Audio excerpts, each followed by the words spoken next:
Pinangunahan ni Governor Amado Pogi Espino III ang paglulunsad ng Provincial Security Summit na ginanap sa Narciso Ramos Gym.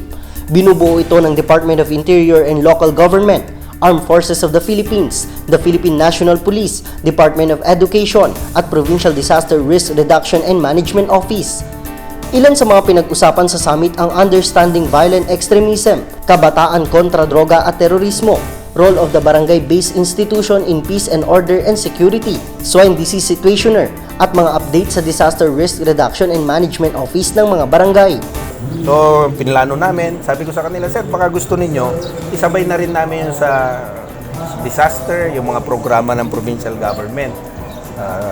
Ako na pong bahala, pag-meriendahin natin, ibitayin natin yung mga kapitan, at very timely ako naman, dahil maganda.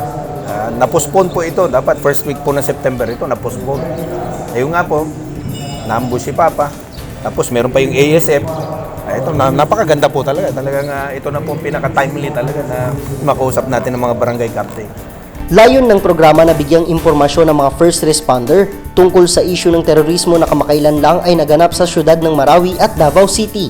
Pinag-usapan din ang isyu ng African Swine Fever na nakapasok sa barangay Baloling, Mapandan.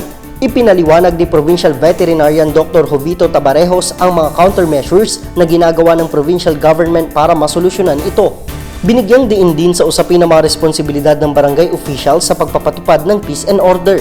Tinalakay din ni Provincial Disaster Risk Reduction and Management Officer Colonel Luchin Varoro ang mga paghahanda ng probinsya sa mga bagyo. Daan-daang mga barangay officials, private at public school teachers ang dumalo sa summit.